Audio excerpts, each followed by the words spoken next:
The keys to something bigger. The floor was quiet except for the soft echo of a mop being dragged across the marble tiles. It was 11:46 p.m. in a downtown Los Angeles office tower, the kind of place where people wore suits worth more than the janitor's annual salary.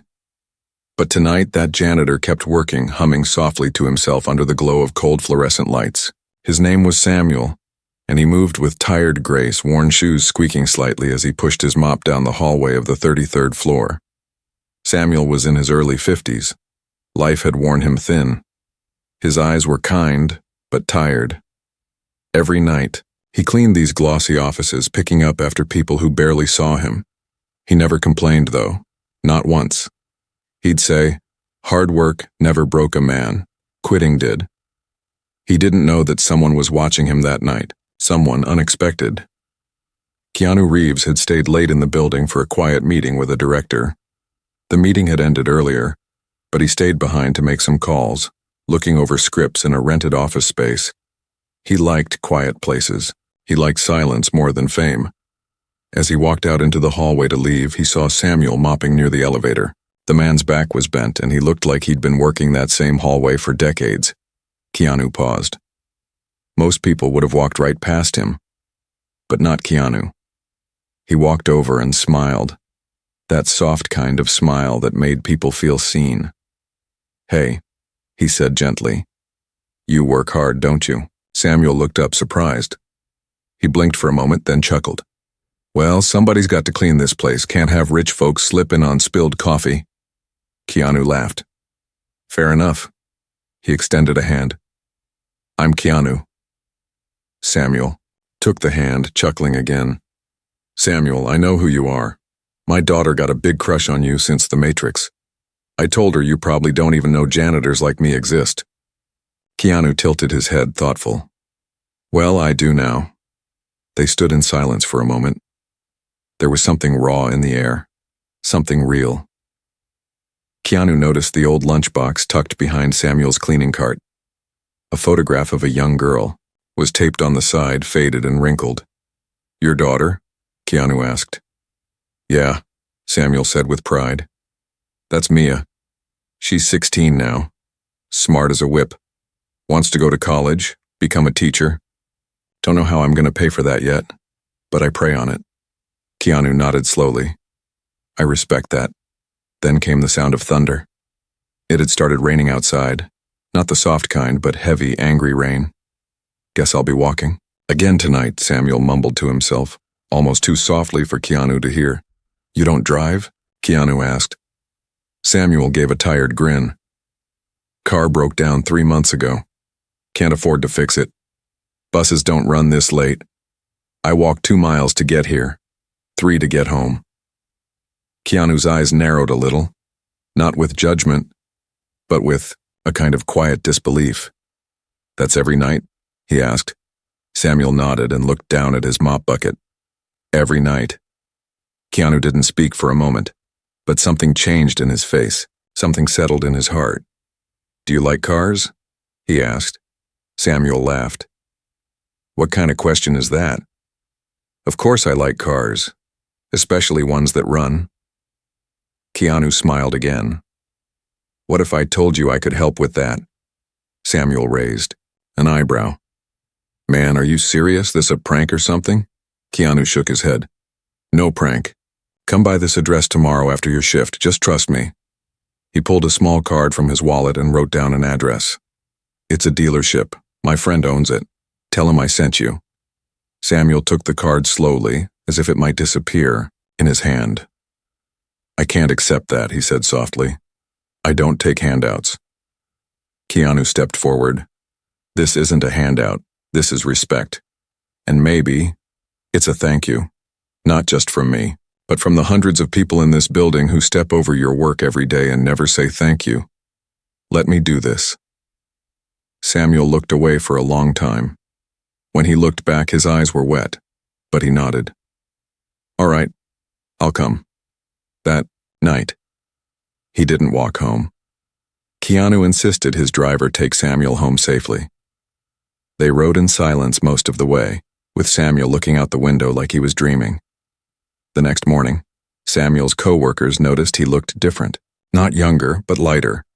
Like something heavy had finally been lifted from his shoulders. He finished his shift, tucked the small card in his shirt pocket, and took the bus to the address written on it. What happened there would change not only his life, but many others. Because sometimes one small act of kindness doesn't stop at just one life. It ripples. And it was about to ripple far and wide. The man who refused to be invisible, the morning sun peeked through the clouds as Samuel stepped off the bus, his heart pounding louder than his footsteps. In his pocket was the card Keanu had given him. The address had led him to a quiet street lined with high-end car dealerships. Polished cars gleamed behind showroom glass like they were pieces of art, not machines. Samuel had never been in a place like this before, not as a customer. He stood in front of a glass door with a gold handle. On the door were the words, Avenue Elite Motors in bold letters. This was the place. Samuel hesitated. His shoes were old and scuffed, his work shirt stained from last night's shift. He didn't belong here, and he knew it. People like him didn't walk into places like this unless they were buffing floors. But then he remembered Keanu's words. This isn't a handout. This is respect. He opened the door and stepped inside.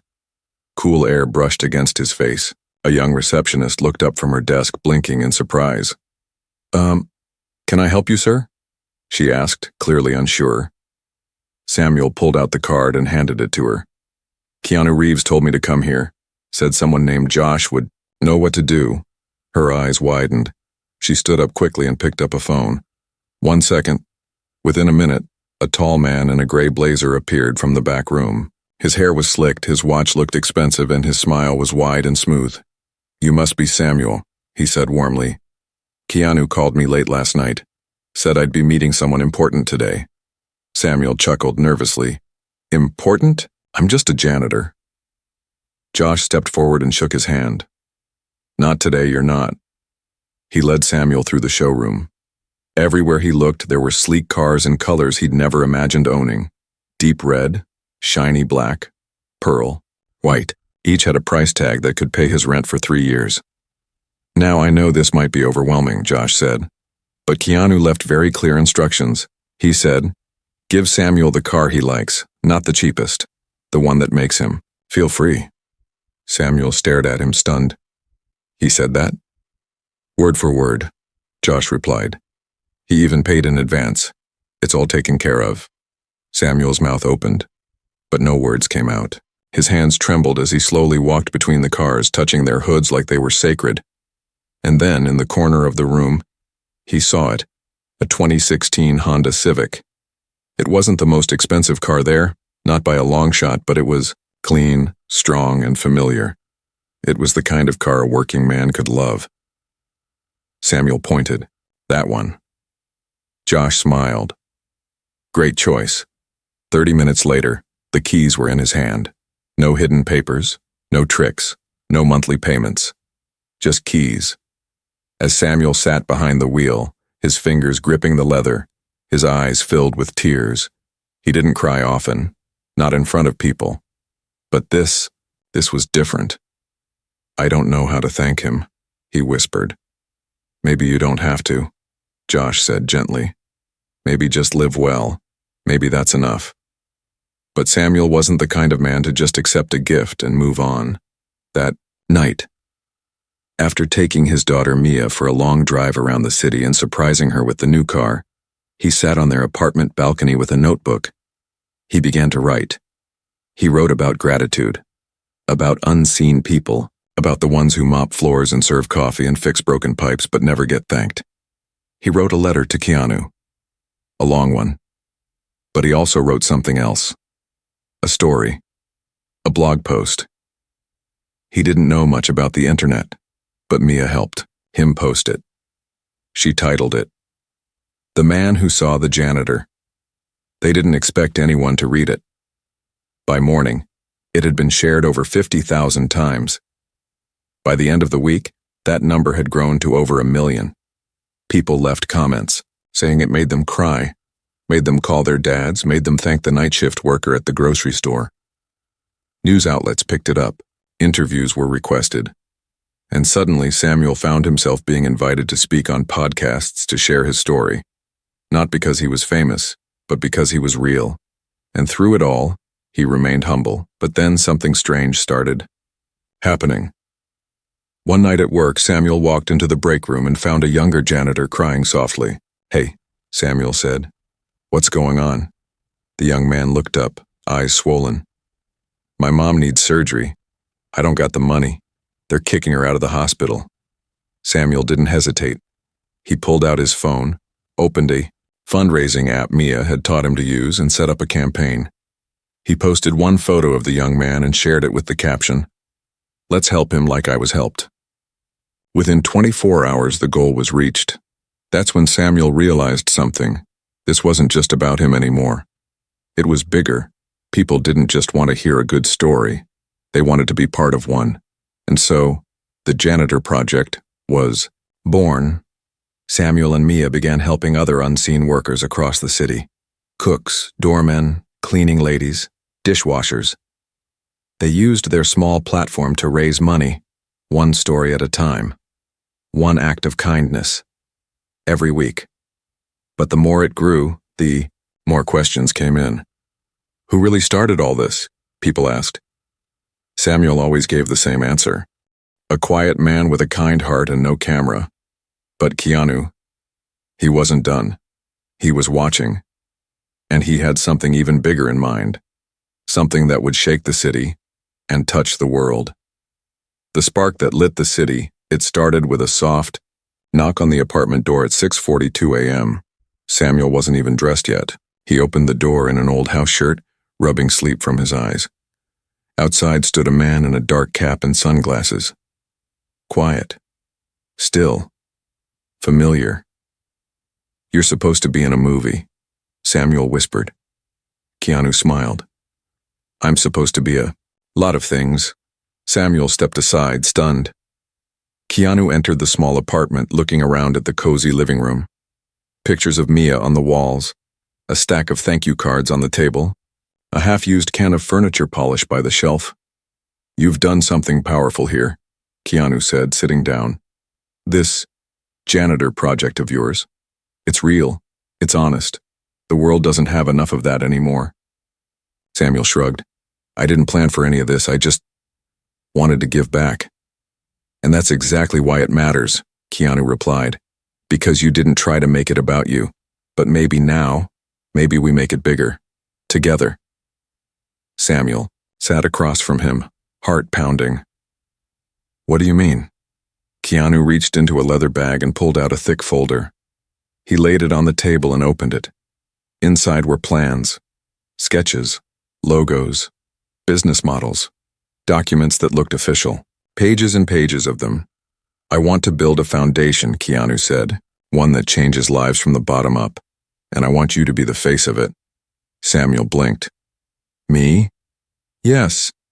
Because people don't trust celebrities anymore. They trust real folks. You're real, Samuel. You're proof that kindness isn't just for the cameras." Samuel looked down at the papers. The weight of it all hit him hard. This wasn't just a donation. This was a movement. "I sweep floors, Keanu." "You swept the internet off its feet," Keanu said. "Now let's give the world something solid to stand on." By the following week, the Janitor Project Foundation was officially announced. It made headlines. But the way they did it wasn't flashy. No red carpets. No staged speeches. Just a video. A simple video of Samuel standing in the same hallway he used to mop, telling his story. "I was invisible, until someone looked at me like I mattered." The video went viral. Again, donations poured in. Companies reached out. Even local governments called. Everyone wanted to help, but only if it stayed honest. And Samuel made that clear from the start. "We don't give people fish. We teach them to build the boat, cast the net, and share the catch." With Keanu's backing, they opened their first outreach center in the city. It had everything. A car repair program for night shift workers, emergency funds for hospital bills, free legal help for exploited workers, a tutoring center for their kids' job training classes for those ready to move forward, and outside the front doors, carved into a stone wall, were these words: "Dignity isn't given, it's restored. People showed up in droves: single moms, retired mechanics, school janitors, bus drivers, dishwashers. Every person had a story, and every person was seen. But not everyone was happy. In a high-rise building across town, a corporate executive named Bryce Lockwood watched all of this unfold with narrowed eyes. He was the CEO of one of the city's largest cleaning service chains, a company known for underpaying workers and outsourcing contracts through shady back doors. His profits depended on people like Samuel staying invisible. "This janitor project is messing with my numbers," he said to his assistant. "And now they're talking about unions, fair pay, career ladders. This has to be stopped." But Bryce underestimated two things: the power of community and the quiet fire in Samuel's heart. Meanwhile, Samuel had no idea that a storm was brewing. He was too busy working. Every day he showed up to the outreach center, not in a suit, but in his old work shoes. He greeted people by name. He handed out backpacks to kids. He sat and listened to their stories. One night, a young girl named Nadia stood in front of him clutching a broken calculator. "I want to be an engineer," she said softly, "but I need to pass this math test. And my mama says we can't afford another one of these." Samuel looked at the calculator, then at the girl's eyes. Without a word, he handed her a new one from the supply cabinet and said, "When you build your first bridge, let me walk across it." She smiled so wide his heart almost broke. But the next morning, something strange happened. When Samuel arrived at the center, the front doors were chained shut. A red notice was taped to the glass: "Building closed due to zoning violations." He stared at it for a long time, not moving. Josh arrived moments later, stunned. "This makes no sense. All permits were cleared. This has to be a mistake." But it wasn't a mistake. It was sabotage. Documents were being forged. Inspections were suddenly failing. City officials were mysteriously unavailable, and behind it all was Bryce Lockwood, pulling strings with quiet ruthlessness. Samuel stood outside the chained doors with a small crowd gathering behind him: mothers with strollers, elderly workers leaning on canes, students carrying homework. Maya arrived, breathless. "Dad, what do we do now?" Samuel looked around. He saw the worry in their eyes. But more than that, he saw trust. They trusted him now. Not because he had money or fame or power, but because he had kept showing up. He took a deep breath and said, "We don't quit. We stand right here. We tell the world, not with anger, but with truth." And he did. He gave another speech. Short, calm, honest. "If you close the doors on us, we'll meet in parking lots. If you take away the chairs, we'll sit on the ground. Because you can chain up buildings, but you can't chain dignity." The video went viral. Again. And this time something unexpected happened. Other janitors began sharing their stories. From Chicago, from New York, from Houston. Men and women who had never spoken out before were now speaking. Loudly. Samuel had lit a match, and now the city was on fire. The storm and the spotlight. By Monday morning, something strange was happening in cities across America. Janitors, cooks, cashiers, drivers, and nurses were posting photos of their old uniforms with a single hashtag: "Count seen because of Samuel." It wasn't a protest. It wasn't violent. It was a movement. In Los Angeles, people began showing up at the shuttered Janitor project building. They brought folding chairs, coolers of water, toys for the children, and even blankets for the older folks. People stayed. All day. All night. They called it the Dignity Camp. Samuel never asked for it, but he stood in the middle of it, every day helping, smiling, listening, still wearing the same shoes he'd worn when he first met Keanu. News outlets covered it nonstop. "A janitor turned hero," one headline said. "Man who inspired millions now faces sabotage," said another. But behind the cameras, Samuel stayed the same. Every time a microphone was in his face, he said the same words: "This isn't about me. It's about the ones who've been working in silence for too long. One afternoon, a black car rolled up to the sidewalk. It was Keanu. This time, he wasn't alone. With him stood 2 lawyers and a small team of city planning experts. They had folders, files, and evidence. He walked up to Samuel, pulled him aside, and said, "I found out who shut you down." Samuel's eyes narrowed. "Who?" "His name's Bryce Lockwood, runs a corporate cleaning chain. He's afraid of what you're doing." Samuel felt the weight of it all settle in his chest. "Afraid of a janitor?" Keanu smiled. "No, afraid of truth. Afraid that you're teaching people they deserve more." Samuel looked down at his hands. They were calloused, cracked, hands that had pushed mops and lifted chairs. But today, they were shaking the city. Keanu leaned in.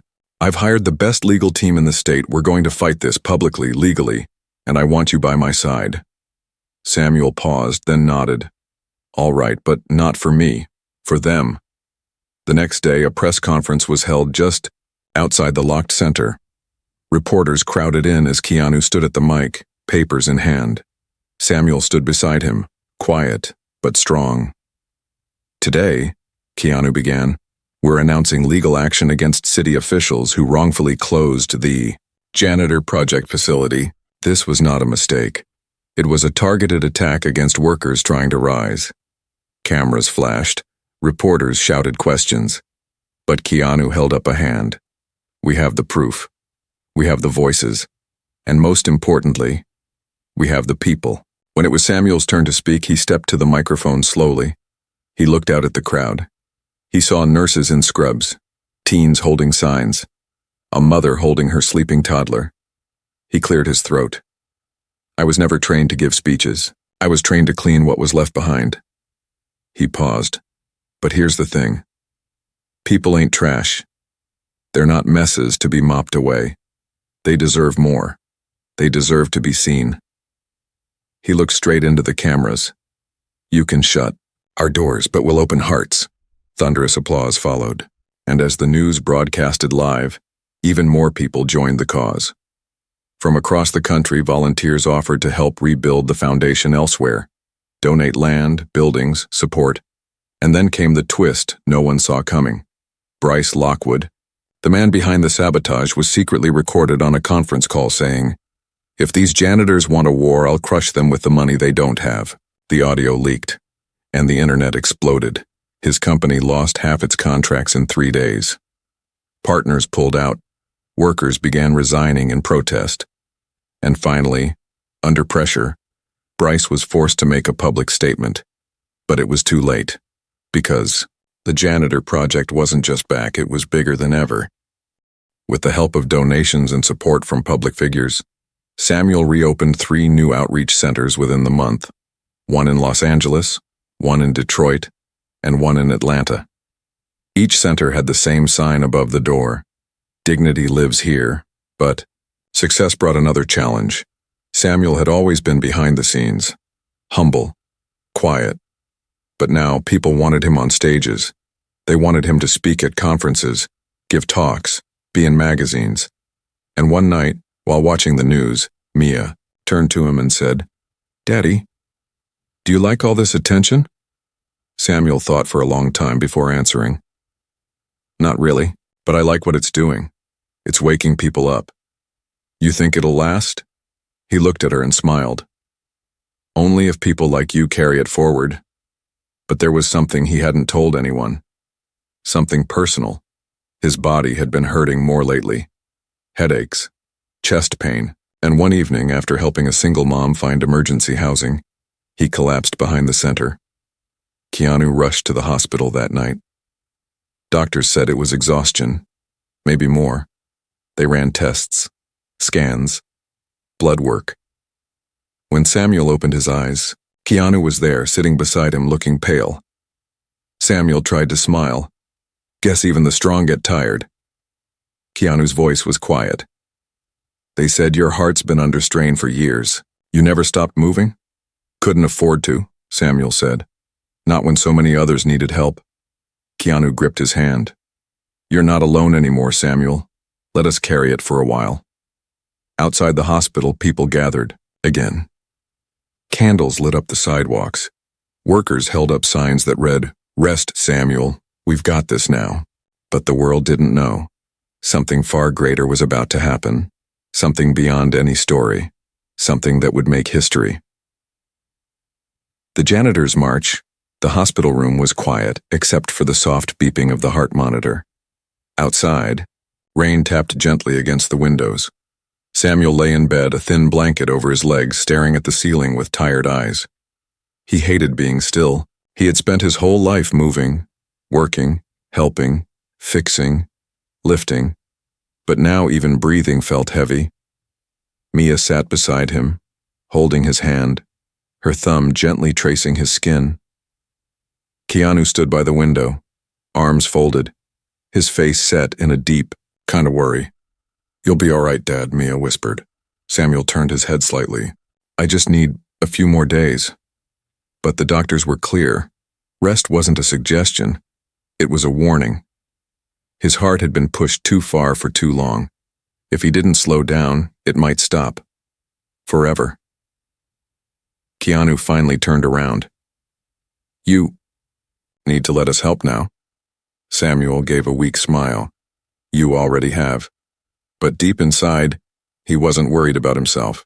He was worried about the people, about the work, about the thousands of janitors, single parents, delivery drivers, grocery clerks, people who believed in him, who counted on him. And somewhere out there, Bryce Lockwood was still watching. Meanwhile, across the country, word spread fast about Samuel's hospitalization. By the next morning, the hashtag changed. From cyber scene because of Samuel to Rare's March for Samuel, and then something unbelievable happened. It started with a group of janitors in Chicago. They organized a peaceful march down Michigan Avenue. Not loud, not angry, just a sea of uniforms. Blue, green, gray, walking together in silence, holding signs that read, "We are not invisible. Honor the ones who serve. Samuel made us proud." Then came Atlanta, New York, Dallas, San Francisco. Every city had its own march. People held candles. They carried mops like flags. Children held up drawings of their parents with words like hero written in crayon. TV networks called it the largest labor solidarity demonstration in a generation. But to the marchers, it wasn't about politics. It was about respect. And in the center of it all was Samuel. Even from his hospital bed, he watched the live streams. Tears ran down his cheeks.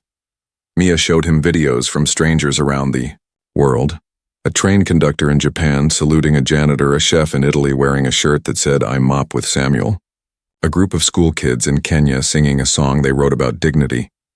The world had stopped for a janitor. Keanu sat beside him that night and said, "You've started something that can't be undone." Samuel gave a small nod. But it needs to grow, not just marches, not just speeches, something permanent. Like what? Keanu asked. Samuel looked out the window. The rain had stopped. "A day," he said quietly. "One day every year where we honor the workers who hold the world together. Janitors, bus drivers, cooks, cleaners, people who don't wear suits, but make life possible." Keanu's eyes lit up. "We'll call it Janitor's Day." Samuel shook his head. "No, make it bigger. Make it for all unseen workers. National Dignity Day." Keanu leaned back slowly. "You sure you're not secretly a genius?" Samuel grinned. "Nah, just a man who got tired of being invisible." The very next week, Keanu used his platform to push the idea. He spoke on national television, donated millions to back it, and called on leaders and celebrities to support it. Some rolled their eyes, others clapped politely. But the people? They roared. Petitions gained millions of signatures. School boards proposed curriculum changes to teach students about service jobs and respect. Governors pledged support. The White House issued a statement, saying they were open to recognizing a new national holiday focused on dignity and labor. But while the world moved, Samuel's body still struggled. One night he asked Mia to bring him his mop. "A mop?" she asked, confused. "Yeah," he whispered. The one from the old building. The one I used before all this started. She found it in the back of their closet, still stained from years of work. She placed it beside his bed. Samuel gripped the handle and closed his eyes. "This is where it started," he said softly. "Not on TV, not with cameras, just with a mop and a man doing his job," Mia cried quietly, holding his hand. But Samuel wasn't done yet. Against the doctor's orders, he asked to be wheeled outside. Keanu and Mia helped him. They rolled him down to the hospital parking lot, where dozens of nurses and orderlies had gathered to show support. He looked at them. He looked at the sky. Then he said one sentence: "The world doesn't change because of noise. It changes because someone quietly cares." The next day, something remarkable happened. A bipartisan group of lawmakers introduced a bill in Congress, the National Dignity Day Act. The bill's purpose was to recognize service workers with an official holiday every April 12th, Samuel's birthday. Suddenly, the movement had reached Washington. But as the world watched the bill move through the system, another kind of news was breaking. Bryce Lockwood had vanished. His company collapsed. Lawsuits piled up. Leaked documents revealed decades of unethical practices, underpayment, and abuse. One of his former employees came forward, revealing that he had ordered the Janitor project shut down personally. Justice was coming for him. But Samuel, he wasn't thinking about revenge, he was thinking about legacy. He sat with Keanu one last evening on the hospital rooftop watching the sun set. "You know," he said, "I used to be scared of dying." Keanu looked at him. "And now? Now I'm scared of not living loud enough to matter." Keanu nodded slowly. "You've already mattered more than most ever will." Samuel smiled. "Then my job's almost done." But he didn't know.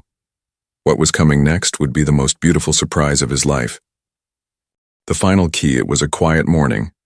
The hospital was still, and the sky outside glowed a soft orange as the sun rose over the city.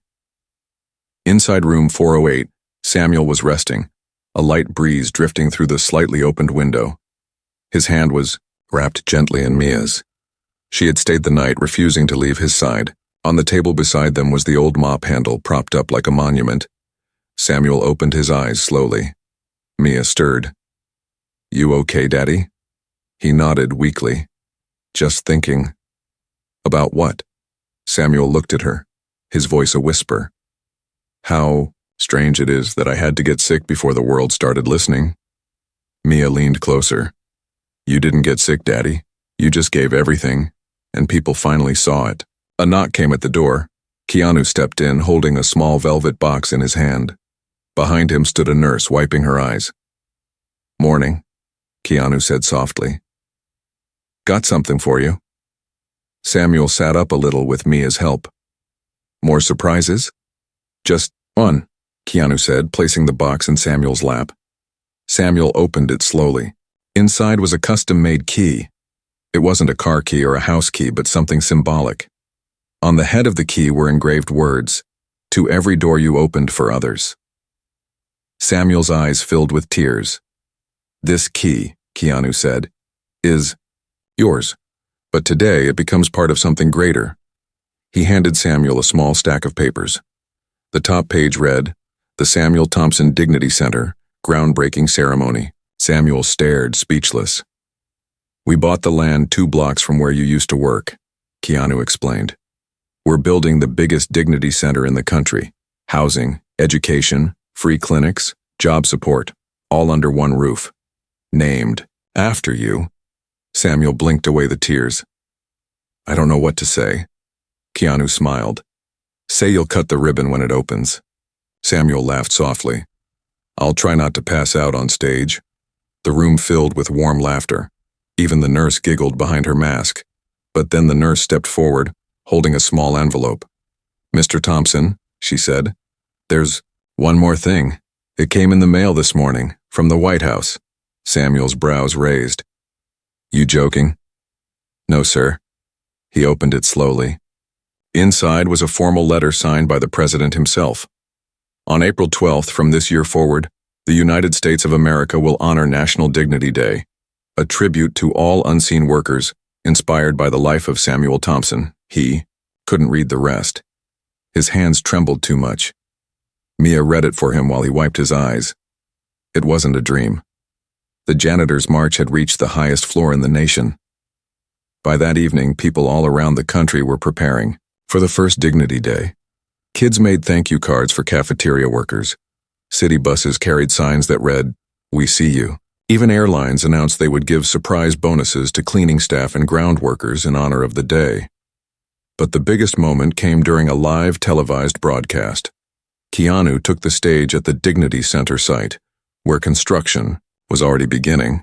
He stood before thousands of workers, volunteers, and community leaders. Behind him was a giant screen with Samuel's face on it, broadcast live from his hospital bed.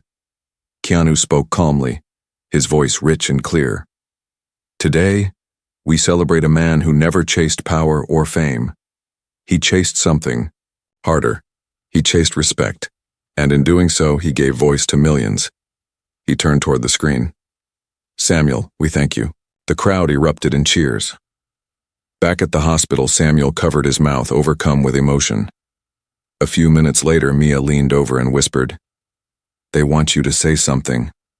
A nurse helped hold the tablet steady as Samuel spoke into the mic, his voice faint but sure. "I didn't build this alone," he said.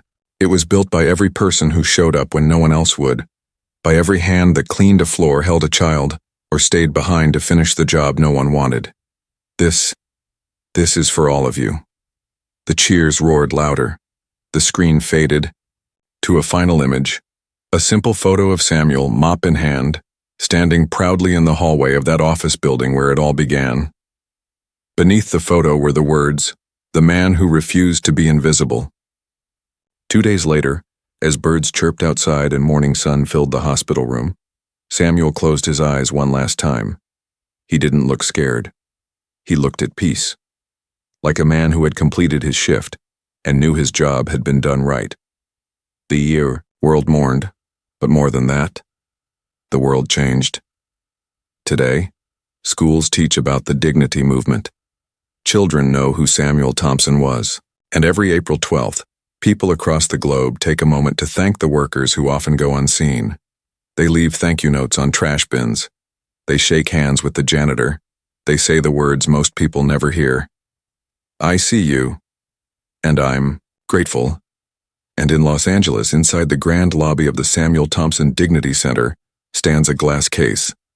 Inside it is a mop, and beside it, a plaque. This tool changed the world.